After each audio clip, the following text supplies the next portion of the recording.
Hello, everyone. Thank you for joining us this evening. Today, we'll be talking about the budget and whether or not it is best or bust for Britain, and hopefully, in the process, giving you all a bit of respite from the royal drama discourse, which has overtaken the UK in the last couple of days. So, when the Chancellor announced the budget roughly a week ago, it was hailed by some as deftly managing expectations, as threading the needle between necessary tax hikes and some degree of fiscal responsibility. And on the other side of that coin, it was derided as the Conservatives reneging on their core principles of lower taxation and a smaller state, referred to by Richard Tice of Reform UK as con-socialism as opposed to being conservative. And then, perhaps on the flip side of that coin, it was hailed as a missed opportunity of the Conservatives to introduce things like a wealth tax or a windfall tax in the name of building back better and more equitable society post-pandemic. Can Rishi Sunak claim to want to make the UK the best place in the world to start and grow a business? Or has he borrowed perhaps too liberally from John Macdonald's 2019 playbook? I'm joined by three industry leaders to help me answer these questions. Kate Nichols, CEO of UK Hospitality, Lance Forman, owner of H. Forman and Son, and Dan Mobley, Corporate Relations Director of Diageo. Kate, if I could start off with you, if you could perhaps introduce us to your thoughts on the budget and how you think the hospitality sector will fare under its policies. Well, thank you very much for having me here this evening. Delighted to be able to join you to talk about the budget. It's about the third meeting I've had today where I've been asked to give the Chancellor a scorecard. And I think from a hospitality perspective, I'd probably give him about 7 out of 10 in terms of what we were looking for from that budget. I think before I turn to those particular measures that hospitality needed, I think as a broad overview, this still had the feel of emergency measures. And I think that the one thing that it was difficult to see was as how you plot that course out to build back better.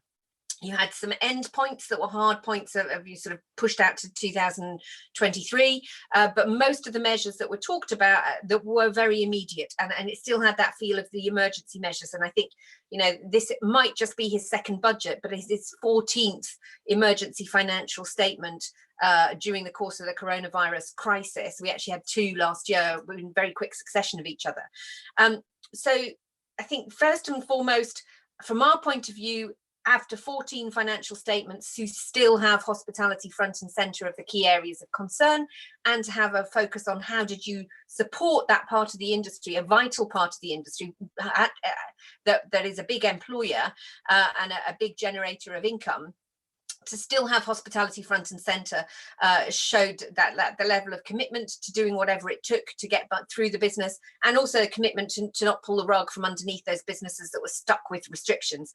And it is worth noting that by the time we come to look at the end of restrictions, hospitality businesses and the vital supply chain that they support will have been closed for 10 months out of the last 14 with no revenue.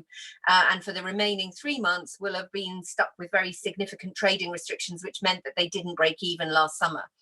So I think, why is hospitality so important? Well, first and foremost, it's the size of the employment within it. So hospitality going into the COVID crisis at the end of 2020 was worth £130 billion. 39 billion of that was foreign export earnings from tourism. Actually, the amount of the amount of money that foreign tourists spend eating and drinking out in the UK is bigger than all of our food and drink exports put together.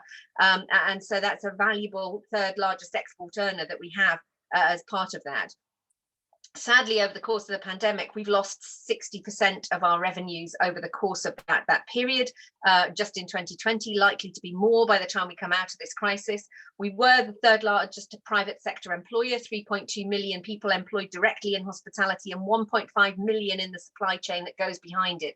And it is an interrelated supply chain business. So if you cut off the supply of restaurants, pubs, bars, hotels, force them to close, it has a knock-on effect throughout the economy. Equally, if we get them restarted, it has a positive generative effect.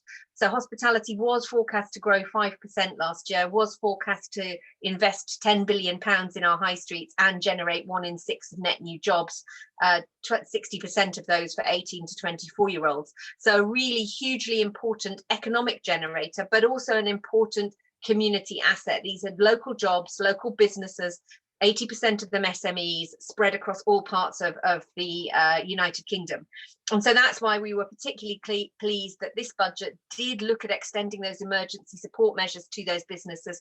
4 key areas of concern that we had as a sector that we needed support on: emergency grant funding to get us through for a protracted period of closure. Let's not forget that at the point of the budget, we still had 10 weeks without revenue before those businesses could reopen.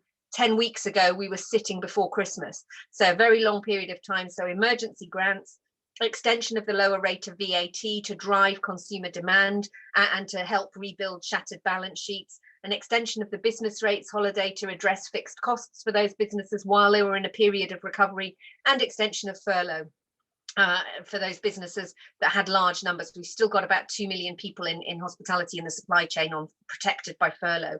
To get something in all 4 of those areas really positive.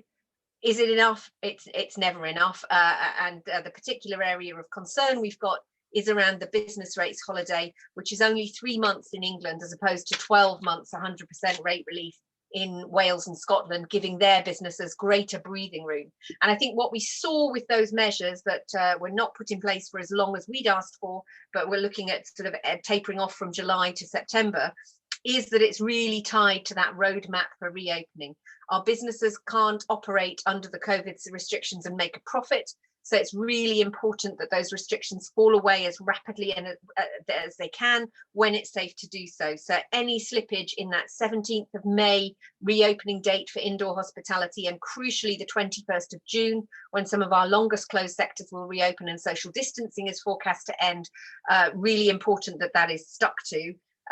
Additional help and support on business rates would have been helpful, particularly for those city centre businesses, until we get that return to the office message and a return to business and international travel. You're going to find city centre locations, and in particular London, as the driver of economic growth, really on go slow. So imperative to keep that. And then I think you're probably worth looking at where we could have done better. Why was it not a 10 out of 10, given all that support that was given to hospitality? I think there's 3 key points. One is the level of debt these businesses are going to exit this from. There is no recapitalisation strategy. There is no measure to incentivize refinancing and get finance moving in, and equity investment in particular. And rent debt, we've got £2 billion of unpaid rent sitting as a liability over the heads of those businesses, which could yet jeopardize recovery and could impact significantly on our high streets and recovery. And then I think, secondly, you've got that strategic vision for the economy. I think there is still a gap in a long-term economic roadmap so that we can understand and plot a course out of this to build back better. As I say, you jump straight to some of the end measures, and you jump straight back from closed with no revenue to profits and corporation tax. There's a big gap in between. And the missing bits there for our sector in particular are looking at business rates reform and how you deal with online sales, so that you bridge that gap between property-based businesses and corporation tax profits, where you've got that missing gap in the middle. And how do you get back to generating a profit within that current environment? So I think those are our sort of main areas of concern. How do we get to chart a course from here to there? And crucially, what does there look like? You know, can see a sort of bridge to from emergency over the next 3 months to get reopen. Can't necessarily see the levers for recovery and renaissance and building back resilience into the UK economy. And I think that resilience point for the hospitality sector is the critical one. We survived the black swan of COVID. We now have the grey rhinoceros of debt, uncertainty, and that fiscal drag of a challenge for investment going forward for the next 18 months to 2 years, while the sector looks to recover to pre-COVID levels of revenue and a further period before you get back to profitability.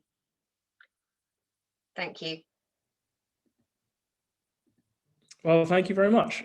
So if you don't mind, I've got a couple of questions that I'd like to pick up on. I think in the past, you've kind of called for a revamping of the way business rates and business tax work. What would you prefer to see as opposed to what we've got at the moment? Well, I think what you've got at the moment is sort of a business tax system that doesn't take a holistic whole view of the economy and is really set as per the 1980s. It assumes that businesses are located physically in the UK and therefore you have a base for taxing their property. It assumes that they are physically property based rather than mainly online. And it doesn't capture, therefore, for the online sales and the online generation. So it puts the burden particularly on those businesses that have to have a bricks and mortar presence. And then finally, you've got that anomaly of corporation tax is needed to incentivize headquartering in the UK, but it only captures profits that are earned in the UK. So you have a gap that flows through, and you don't have a sort of coherent sense of how business should be taxed in a modern digital economy. So you said that there were some things that you would rather were included in the budget. Is there anything that was already in there that you would rather was not in there? Has the Chancellor perhaps made some decisions that you disagree with? Well, I mean, obviously, no business likes to look ahead, even if it's 2-3 years ahead, and think about significant increases in corporation tax. But that only becomes sensible when you might be able to see it in the round. I think from our sector, obviously, you are going to drag up quite a lot of people in tax increases by freezing the personal allowances, and that move away from increasing the personal allowance at the lower end, which benefited more of our workers and more of our customer base. If you think about high street hospitality, will have a sort of a gradual impact on discretionary spend. And in a sector where you rely heavily upon discretionary spend and a large number of people having cash in their pocket at the end of the month, that obviously has a residual impact and a cause for concern, particularly when you're in such uncertain environment around consumer confidence. We just don't know how the consumer is going to respond after such a long period of lockdown, so many sort of threats of reopening, cancellation, changes of bookings. It just remains a big uncertainty. And so that's the element that I think, it's great to have that signal and to signal it, but I do think there needs to be caution when you're looking at tax rises in the context of the current economic climate. And there's a danger that you make that fiscal drag go out longer, and that the economic impact and the economic crisis lasts longer than the public health one needs it to be. So last question. Do you think, because you were talking about sort of sending signals to consumers to go back and start participating in hospitality once again, do you think Eat Out to Help Out too would be something that would work, or is this something we should not try again? Eat Out to Help Out was a really fantastic scheme. I think people sort of focus on the fact about people sitting in restaurants, but actually what it did was to give a very clear signal to consumers after a period when they'd had the fear of God put into them about staying at home, that it was okay to go back out, that you could go back out to your town centre, you could go back out to your high street. It was the retailers, it was the broader supply side that got the benefit from Eat Out to Help Out too. And it brought back, 1.8 million people in the sector came back to work on the back of Eat Out to Help Out. So it accelerated our recovery by 2 weeks. You need some kind of fiscal stimulus, and you do need a very clear messaging from the government, whether it's Eat Out to Help Out too or not, I don't know, but you are going to have to do something to get people out of their houses and back to work. And that's going to need concerted effort by government to make sure the messaging is crystal clear about expectations, and incentives if they're needed. Fantastic. If I could pass over to Lance now. There we go. I'm unmuted, I believe. So I don't disagree with Kate on. Sorry, have you got me now? Yeah. I don't disagree with Kate on some of the micro issues, and I think that there were some small things in the budget that will be helpful to some businesses. But I think that there was a fundamental problem with the budget on a macro level. And it was put very well in an article I read yesterday by Mark Littlewood of the Institute of Economic Affairs, where he basically said that we appear to have a consensus now between Labour and the Conservatives that the way to manage an economy is through tax and spend. And that's going to be very difficult moving forward when Labour say we want to spend more on whatever it is they decide they want to spend on, and the Conservatives can no longer say, well, we are the party of low tax, we don't believe in that. They seem to have a similar philosophy now that this is the way you manage economies. And he referred to a period post-war leading up to Thatcher, which described this sort of consensus politics as Buttscalism, which was an amalgamation of the Conservative Chancellor Rab Butler and his shadow Hugh Gaitskell. Well, I think now, or I fear now, that we have the same with Sunak and Annalise Dodds, and I guess we'll have to call it Soddism. I think it's going to be, economically, I think it's going to grind us down. It's not going to happen overnight. We've had a huge injection of cash, so the economy is not going to die straight away. But we have a long COVID economy. This is going to take time, and for Rishi Sunak himself, one of the side effects of this long COVID economy is not a loss of smell; it's a loss of memory, because back in 2015, he said himself that corporation tax is a tax on jobs. So why are we now increasing tax on the private sector? There are many reasons why you might want to tax an economy. It could be because you want to stimulate certain activity, like stopping people smoking, for example, or it could be that you want to fund public services and you obviously need to raise taxes to do that. Or it could be because you believe in redistribution. And that's fine. If you want to redistribute and you want to level up, no problem with that at all. But you need to tax people. You can't tax successful businesses to help bad businesses. That doesn't work. We all want good businesses because good businesses make the economy stronger, and that's what helps everybody. And the strategy here seems to be tax the successful businesses and to help the ones that aren't as efficient. And I really don't think that's a way forward for our economy. So I think we need a massive overhaul. People talk about the Laffer curve, and I think most people probably know what that is. That it's all about finding the most efficient rate at which to tax people or tax the economy, and it's no different to a business trying to find the right price for its product. When I sell smoked salmon, if I drop my price, I could sell a lot more, but the profit I'd make on each pack would be smaller. If I raise the price, I'd make more profit on a pack, but I would sell fewer of them. The government has the same issue when it has to decide what tax rate to set. And the Laffer curve is all about, if you bring the rate down, you raise more revenue. And in fact, that's what we've seen over recent years when George Osborne reduced the rate. But the Laffer curve cannot be seen in isolation, in the same way as a business, can't look at one product in isolation. We have many taxes, and I believe that if we don't reduce the rate of corporation tax, we just scrap the tax. I actually think there will be so many benefits, and I think a lot of those government revenues would substitute themselves into other taxes. So, for example, if a business doesn't have corporation tax to pay, it can only do one of a few things with it. It can pay higher wages, it can recruit more staff, it can pay higher dividends. In all of those cases, it pays tax at a higher rate than corporation tax. So a plus for the government.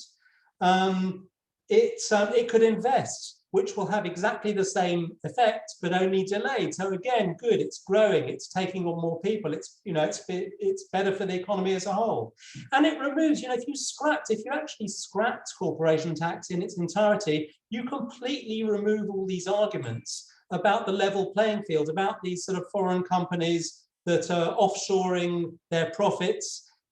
And you don't have a level playing field between the sort of Amazons of this world and small British businesses that are, you know, have bricks and mortar here. Everyone would be paying zero. It would remove all those arguments overnight. It would create investment. We know that it would create extra investment both within the UK and also from overseas. You only have to look to Ireland to look at what 12.5% has done to their economy.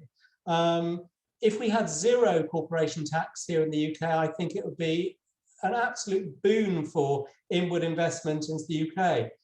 It's also, you know, it's hugely administrative.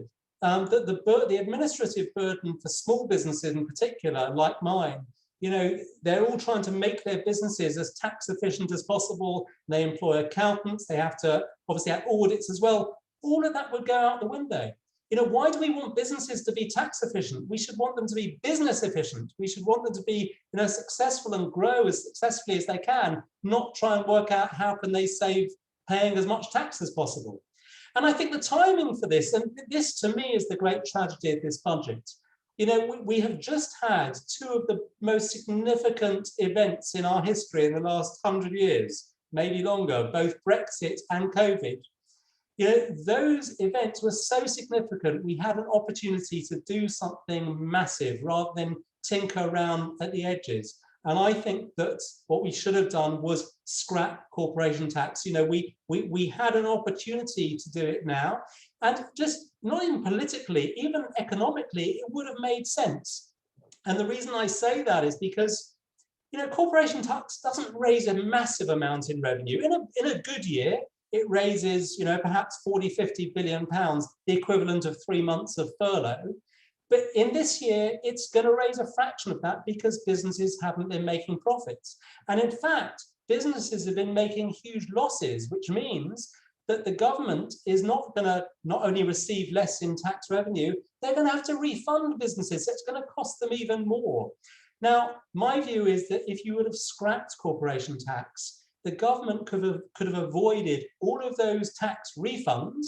And whilst that might have been painful for those loss-making businesses, I think it could have been sold to them on the fact that they will never have to pay corporation tax going forward into the future. So to me, I think that this budget was, you know, yes, there were some good bits and some bad bits and some pointless bits in my view. But I just think that we had a historic opportunity to do something really radical. And I just think it's an opportunity that was missed.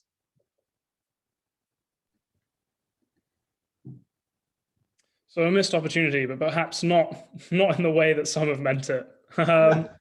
If so the super deduction is something I wanted to ask you about. Do you think that is going to be of boon to businesses? Do you think it in any way kind of is a counterweight to the rising of corporation tax, or do you think it's a waste of time? Look, it might, to some extent, bring forward investment. It will save businesses paying corporation tax, but if you would have scrapped corporation tax, then it wouldn't have mattered at all. I don't think that, you know, you should be paying 130%. Why should the taxpayer, you know, the hard-pressed taxpayer, be subsidizing businesses to buy a piece of kit? I just think that's wrong. You know, we're not paying the extra, you know, anymore for the NHS nurses, but why should we subsidizing private businesses to buy a bit of extra kit? I think that's wrong. I think, you know, if you're going to do it 100%, which is, you know, where I think tax should be, no corporation tax at all. But I don't think it, you know, it might bring forward a little bit of investment, but it's not, you know, this, you can't invest in anything. It's quite specific on plants, you know, certain plant and machinery. So I think the businesses that were thinking of doing it will do it perhaps a little bit earlier, but I don't think it's going to dramatically, and I don't think it's going to make that much of a difference. It is, as I say, it's like all these measures, it's tinkering. So something that I think would affect you perhaps more specifically, is the plastic packaging tax coming in April 2022. If you have any feelings about that, if it's going to have a very adverse effect or perhaps not at all? Well, in a sense, business is a game. And part of the game of business is, to be one step ahead of your competitors. That's how you remain in business and you stay strong. So, every time a new regulation or a new tax comes along, you have to abide by it because it's the law.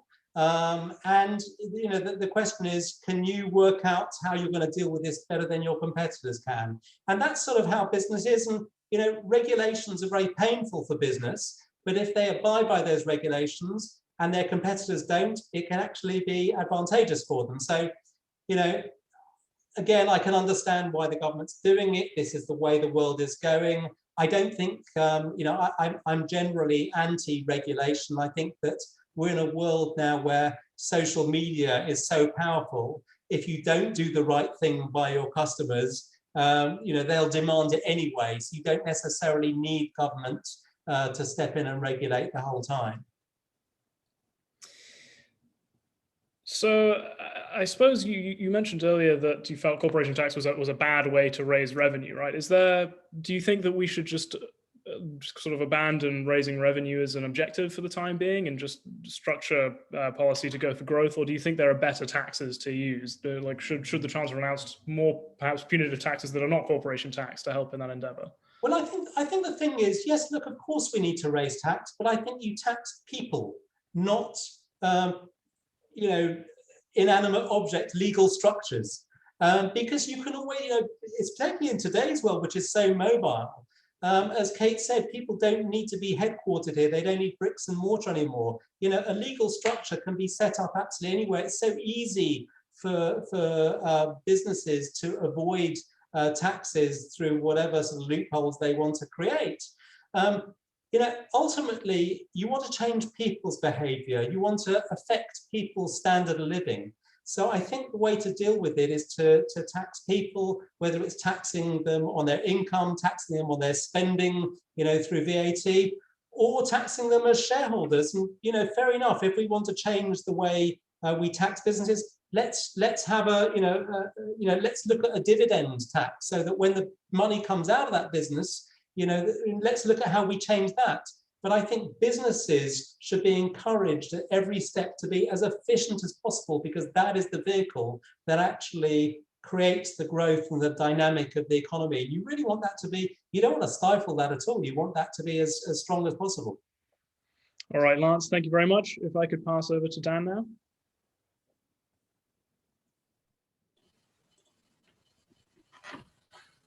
Hi there, John.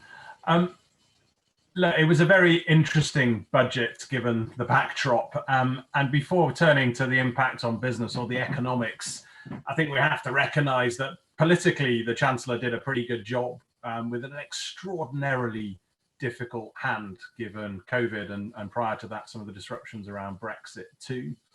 And a million years ago I used to be a Treasury official, and the first thing you sort of wait for after the budget period is kind of what might unravel, what could possibly go wrong that we missed. And you remember things like the pasty tax or the 10p rate of tax being abolished under Gordon Brown, George Osborne, etc. And that led to the most almighty media storm. And that hasn't happened with this budget, which is quite impressive in a way.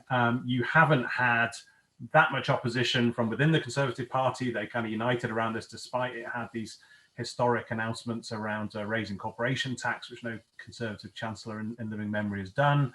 The business community has by and large been quite grudging in its acceptance of some of these increases in business taxes to come. And Labour hasn't really found an attack point. There's been some speculation around public sector pay and the health service, but that's not directly related to the budget. So he's managed the immediate kind of political channel that he had to navigate with these choppy waters. But on the economics and the impact for business, it's a bit of a curate's egg. Many of the decisions have been deferred. We've got another budget in the autumn to come. And there's a lot of unanswered questions from this budget that are going to rear their head over the months and indeed years to come. I mean, I'd pick out sort of a sort of few good things and a few bad things from this budget from our perspective. I mean, the good news, at least, and we really had to welcome this, was a freeze on alcohol duty. You'd obviously expect us, as one of the world's largest alcohol producers, to welcome that within the UK. But it did prevent, for instance, a 30 pence rise on the average bottle of spirits sold in the UK. And you've got to remember, the level of taxation on alcohol in the UK is astronomical compared to comparable economies. We have some of the highest taxes in the world, certainly within the G20. It always amazes me that there isn't more of a kind of public outcry, kind of revolution about how much the consumer, the drinker, is being fleeced on alcohol taxation. Before Brexit, UK drinkers were paying 40%, 40% of all the alcohol duty collected in the whole of Europe. And we only account for around 15% of the population. So drinkers have been getting a very bad deal, and that obviously knocks on to publicans and restaurant owners and businesses, and it also knocks on to producers, brewers and distillers, and some of the smaller brewers and distillers have been hit so hard by the closure of the hospitality sector. So that was a very welcome change, and we look forward. In the next budget, the Chancellor said he's going to review the system of taxation. It could be an early dividend from Brexit, and to perhaps introduce some fairness into the system for the drinker and look at why some alcohol products, particularly Scotch whisky, are taxed so much more than some other products, and that's something we're looking forward to. Also welcome was the extension of some of the support for the hospitality sector. Kate's talked about this at length and completely agree with everything she has said. The only additional point I would say is, it wasn't specifically in the budget, but there's been some good news around some of the more ridiculous measures that were placed on the hospitality sector being scrapped because they weren't evidence-based. And I'm thinking of things like the 10 p.m. curfew, which was so clearly counterproductive. I'm thinking of the Scotch egg rule, the rule for a substantial meal. And I would say through this, and Rishi Sunak, to his credit, has been one who hasn't done this, but through this period, we have seen from time to time, for political purposes, the hospitality sector punished, or in some ways thrown under the bus. Uniquely singled out. They were the first to go into the crisis. They'll be the last to come out of it. Uniquely singled out with measures like wet-led pubs, drink-led pubs being forced to shut. We've had in Scotland pubs being told they can only open if they turn themselves to cafes. They can't serve alcohol. What is a pub without being able to sell alcohol? And when you actually look at the evidence that authorities are using for some of these measures, it simply doesn't exist. And I would make a plea, if there are any politicians listening to us tonight, and I know you often get MPs on these calls, we really need to challenge some of these claims that are being made about the hospitality sector really hard. And we've seen some MPs really standing up for the sector, which is welcome. But to my mind, things like Eat Out to Help Out were a huge boon last year to the sector. There is zero evidence that in any way contributed to the spread of COVID, but there have been claims made by some who want to damage the Chancellor to that effect, and that's really unhelpful. So please don't throw restaurants and pubs and bars under the bus because you're wanting to play politics with the sector. The final good thing I'd point to, and congratulations to the Adam Smith Institute on this, is the super deduction. I know you've been calling for abolition on what you've termed the factory tax for a long time. It really does make sense. It's something we will look to take advantage to. We all, every year, heavily invest in plant and machinery across Scotland, across our distilleries and other production up there. And we'll see what else we can do. We're also investing heavily in tourism in Scotland, doing up visitor centres for distilleries. We're opening a new Johnny Walker Visitor Centre in Edinburgh. We're spending about £150 million over the next year or so in tourism in Scotland. And so the super deduction is welcome. However, I would say not only was it welcome, but it was frankly essential because you can't announce huge increase in the corporation tax rate to come in 2023 and expect people to invest without the super deduction. Otherwise, all investment would have ground to a halt until people could wait to 2023 to claim relief against their investment when the higher rate comes in. On the downside, I mean, Lance and others have talked about this at length. The increase in business taxes can't be welcome for us as a major business and a major investor in the UK. I have to say, most of the business sector, and Diageo included, I mean, we've just looked on this as a necessary evil, however, and as I say, the reaction from much of business has been relatively muted, because once you've ruled out increasing the big three taxes, and let's not forget income taxes, VAT, national insurance, together you're accounting for about 2/3 of the tax base. So if you say you're not going to do anything with any of those, you're left with very little room for maneuver. And that's something I think we're going to keep coming back to. Is that really a sustainable position in the medium term? You can understand the politics of it. The revealed preference of the British taxpayer for decades has been against income tax rises. But whether that's really sustainable given the level of public debt as we start to emerge from this huge recession, this huge contraction, I think will be scrutinised very closely. I suspect that the Chancellor will be hoping that he'll be in good company and that other countries will increase their corporation tax rates too, perhaps the US, and that might provide some shield for the fact that otherwise you could see investment rates fall internationally if the UK loses some competitiveness.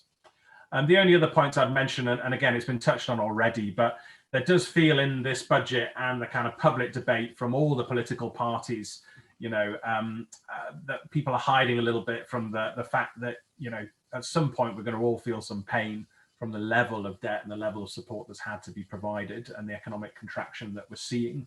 And the implication that individuals can somehow avoid this and business will bear the full brunt of this just isn't realistic. And obviously taxes and tax increases on business will filter down into lower wages, lower investment, lower productivity, which will impact us all.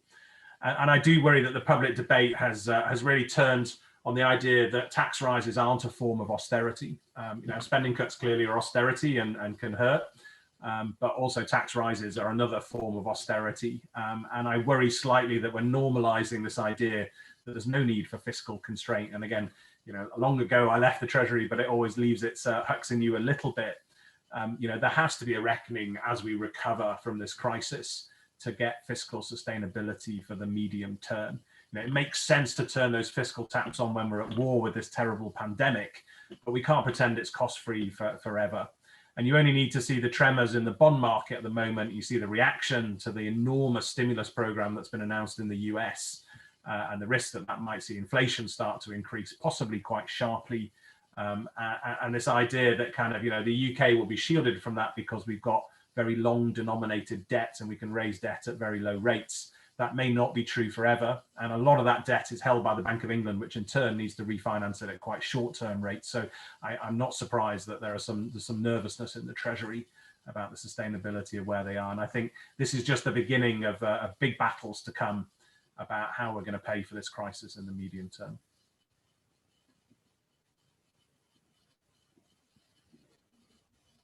Well, thank you very much. So I think I'll ask you the same question that I asked Kate at the start. Is there anything that you would prefer to have put in the budget, realistically speaking, or anything you'd prefer to have taken out of it?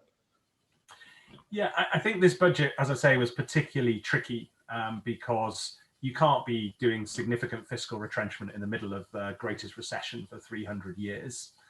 So it was a tricky balance of signalling the path to come. And as I say, I think it's really kicked the can on a lot of the more difficult decisions. And I understand that, those are battles that will have to be fought a little bit down the road. If there's one thing I would have liked to have seen is even further support for hospitality, and Kate's outlined where. Because as I say, I think pubs in particular, but hospitality in general, really have, been treated very, very harshly through this. The science, there's no evidence to suggest that they are uniquely dangerous places. And actually all the evidence we've seen from Public Health England and elsewhere is actually you're less likely to contract COVID in a hospitality setting than, for instance, in retail. And yet, hospitality is going to open a lot longer after the retail sector. And so, if you're asking hospitality sector to bear more pain, they need more support than other sectors. And what the government's done is welcome, but they could have gone a lot further. And within that, you've got to remember that they are uniquely affected by lockdown because of spoilage. If you run a pub or a restaurant, you're not like a hardware store. You can close your doors and collect your furlough and other government support until you're allowed to open. If you have to pour all your beer down the drain and then buy it back, that's a huge cost to you. If you have to throw away a large chunk of your food, that's a huge cost to you. And you can't keep turning these businesses on and off like a light switch. So again, further support and a guarantee that this is the last lockdown is going to be really essential for the sector. So I wanted to ask you about the US suspending tariffs on Scotch whisky. Is that a big move for Diageo? This is very big news for Diageo and very big news for the whole industry and for Scotland too. I mean, this has been something we've been nightmare, really, we've been dealing with for several years. You'll be aware it relates to an aerospace dispute that's been running for the best part of 2 decades. You know, US and Europe subsidizing Airbus and Boeing. It's nothing to do with us.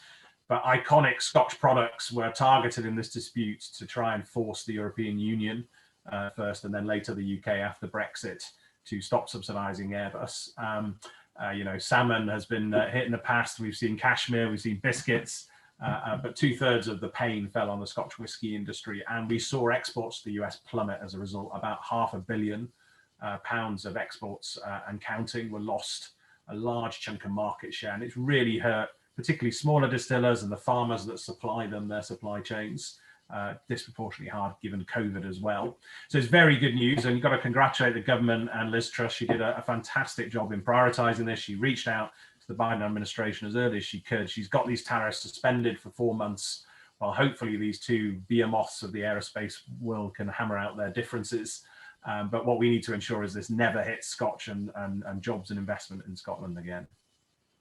Oh, fair enough. So there's the £3,000 incentive for new hiring, I think, or at least hiring apprentices coming up. Is this something that you're taking seriously, or? Yeah, absolutely. It's good news. We've long taken on many apprentices in our manufacturing, particularly across Scotland, where most of our manufacturing is. Anything that makes it easier to do that is really welcome. We have to look at the detail of it, because obviously many of these measures apply to England and Wales. The budget is then devolved, and the Scottish government may or may not choose to use the same approach as the UK government. So that's something we'll have to look closely at the detail. But yeah, very, very welcome. What we continue to encourage, though, is reform of the apprenticeship levy. You remember this was introduced by George Osborne to encourage us to take on apprentices. What happens is you end up with a lot of trapped funds because you're taxed on this, and either you just have to give the tax to the government or you have to spend it on apprentices. But I need my apprentices in Scotland, not in London, where our HQ is. And at the moment, I can't transfer money up there to pay for apprenticeships. And similarly, I want to transfer some of that money to our supply chain so that smaller companies can take on apprentices. At the moment, that's capped at 10%. We'd love to see that lifted to a more significant number, and we'll keep making representations to the Treasury on that. Fantastic. Right. Well, I'd like to open things up, if we could get everyone back, and then I'll ask some questions to the whole panel. Right.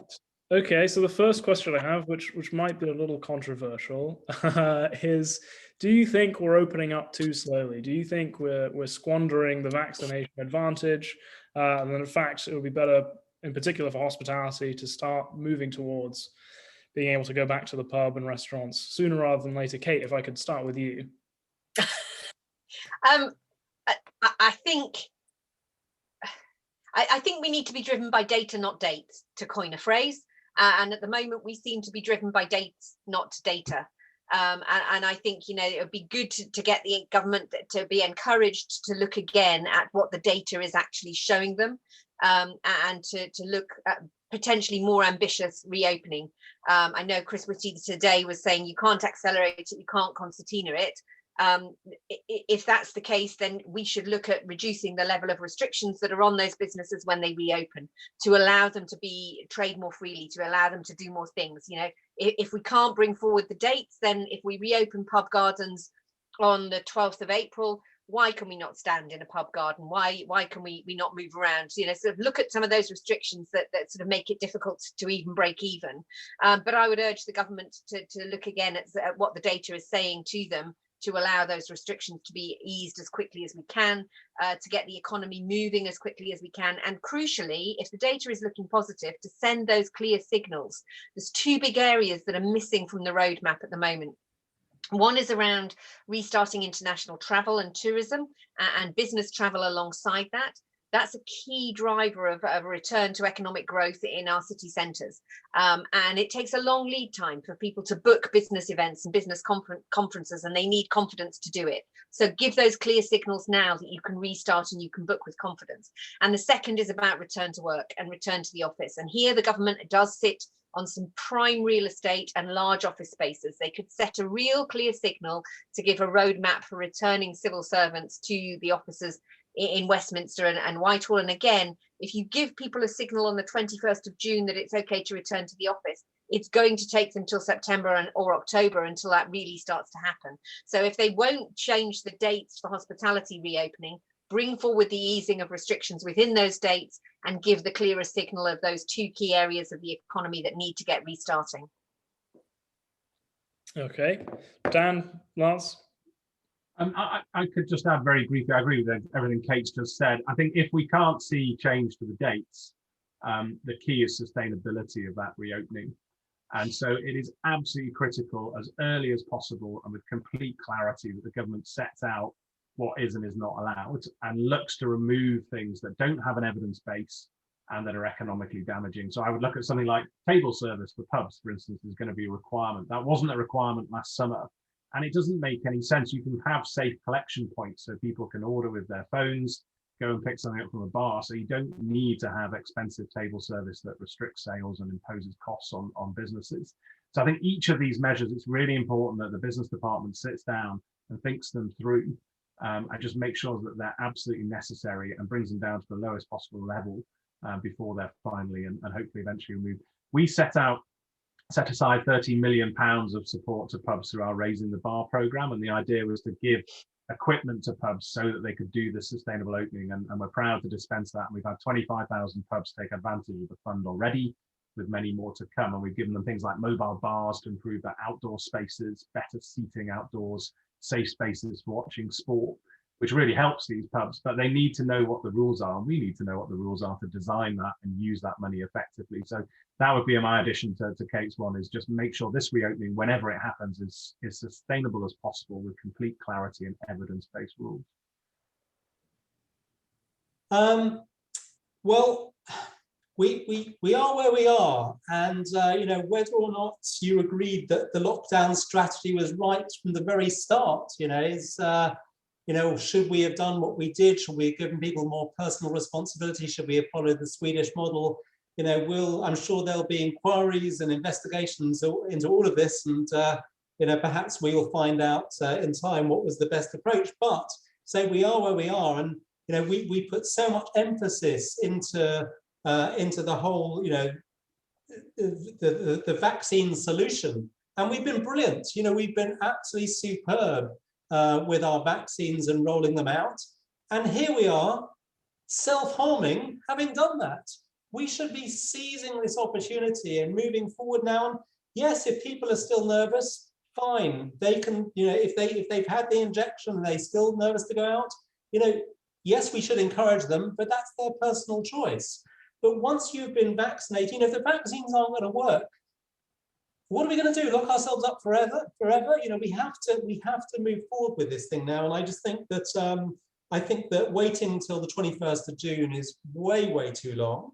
But I think there have been other problems along the way too. And I think the whole furlough concept sent totally the wrong signals to businesses, and they discouraged business activity, which perhaps was what the government was trying to do. But there were other ways in which you could have supported businesses. And I was saying a year ago that I think that the government should have looked at this almost like a sort of an insurance type a loss, like a sort of business interruption, and you support businesses in that way, where businesses have to mitigate that loss. But here with furlough, they've been encouraged to carry on with their losses. So I just think that the strategy around it has been wrong. And I think it's going to take time. Even when you say, businesses can open on the 21st of June, as Kate said, it's not going to happen overnight. My own business supplies restaurants and hotels in central London, and they're not going to suddenly be full of clients. I remember after last summer, September, October, I was speaking to one of the chefs at one of the 5-star hotels on Park Lane, and he was telling me, well, things are looking up. We've got 25% occupancy. And then suddenly, a week later, and I phoned him and I said, how's it going? He said, oh, it's a disaster. We're back down to about 10% because they've got this 10 o'clock curfew. And the problem is, going forward, no one's going to really risk investing unless they have a guarantee that lockdown's not going to happen again. People have, businesses have been bitten once, they're not going to be bitten twice. We need a cast iron guarantee that even if there's some kind of new variant that comes along next November, the government is not going to go down this lockdown strategy. Otherwise, Why would you invest to reopen only to have it all taken away from you? You know, we have to get London going again. London is the heart of the British economy. We need tourists here. We need business travel. We need business people going back to their offices and having those lunches and dinners and conferences and so on. And that's not going to happen overnight. It will come back eventually. I have no doubt it will come back, but it's not going to happen overnight. And we need to do everything to encourage it. And again, I think 21st of June is the wrong signal. It's just saying, you know, it's dangerous out there. Just, you know, stay home. We're vaccinated now. Let's move on. Well, I have a question from our director, Eamon Butler, but I think I already know the answer, which is, are you worried about future lockdowns? I'm assuming the answer is yes. You'd rather not see them. Yeah, absolutely. We're really worried about future lockdowns. I think the government could state now, that, you know, the only solutions to this problem were either herd immunity gained naturally or through a vaccine. We've done both, or we've certainly done the vaccine. If that vaccine doesn't work, as I say, what are we going to do? We can't lock ourselves down forever, which means the only other strategy is gaining some kind of herd immunity and, you know, social distancing and whatever. We can't lock ourselves in our homes forever. So I think the government could quite comfortably now say, we will never have a lockdown again. And that's what they need to say. They need to give business that confidence to invest. You know, they have to do that. So I have a bit of a tongue-in-cheek question for you, which is, what is the worst piece of industry lobbying that you've seen in the last year? Which industry, or is this just general? General, I believe. Gosh. You don't have to answer if you don't want. That's incredibly challenging. I mean, I wouldn't criticize anybody's lobbying or talk about a worst piece of lobbying. We've been dealing with anybody who's in that space. We have all been dealing with catastrophic impacts on our businesses. Some of them have been a little bit more tone deaf than others. But in trying to get a fair deal for members' businesses that are really struggling, I don't really think that there's any bad bit of lobbying you can do. You've got to throw everything you can at it to try and get support and get noticed in amongst all the clamour. And I do think that there's been too little attention paid, perhaps, amongst the general population to the economic crisis. We've really focused too much on the public health crisis, you know, at points to the extreme. And I don't think that necessarily the realization has come through about what we've done to so many parts of business and industry. So I wouldn't say necessarily there's sort of one that I could point to that was a particularly bad case, just some that are slightly more tone deaf than others. I would say the most egregious bit of lobbying I've seen has not actually been by a business. I mean, lots and lots of people are using COVID to claim what they've always believed and argue again for what they've always believed. And it's just quite striking to me that we're in, you know, the worst public health crisis that any of us have known, caused by a communicable disease. But what you're actually seeing is a kind of obsession around kind of lifestyle diseases and trying to link the two. Now, for instance, obesity is a massive problem for lots of reasons, and morbid obesity does make you more susceptible to this illness, but therefore suggesting that kind of the challenges the UK faces are to do with the average person being slightly overweight, or that we should all go for a jog and fix the problem is not particularly helpful. So I think some of the public health lobbying that's been done out there is kind of counterproductive, and you're seeing it in a sector, the hospitality sector, that's been ravaged. Yet we're having proposals that would make it even harder. You know, I saw in the summer people suggesting now's the time for calorie labeling in restaurants mandatory. You know, this is not what this sector needs. You know, someone else was suggesting you needed calorie labeling on the pumps of a beer handle. You know, and it's just, please stop kind of bringing forward stuff that's evidence free, that's going to damage the sector in the midst of a massive communicable disease crisis. I can't really point to anything specific, and I have no problem with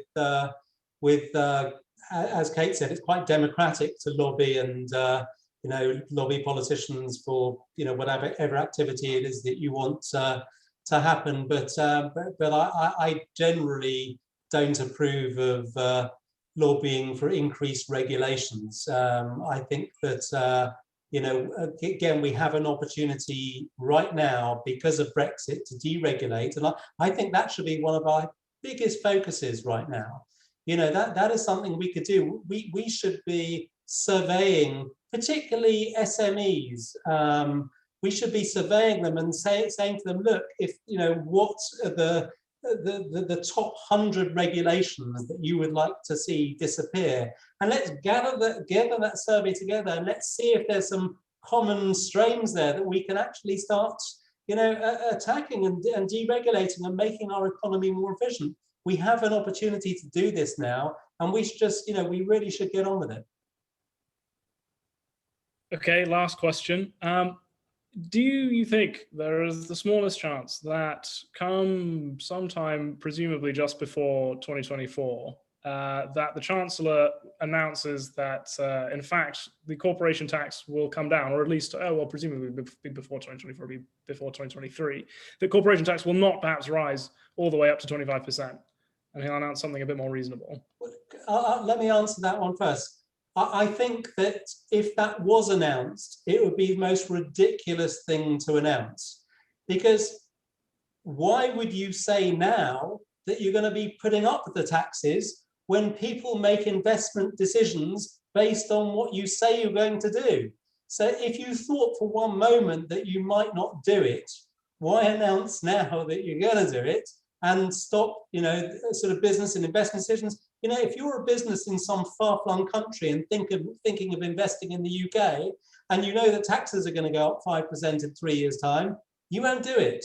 So it would, you know, if this is what's in the back of Rishi Sunak's mind and Boris's mind, that let's just announce the worst now and give everyone a pleasant surprise later, I think that would have been tactically completely the wrong thing to do.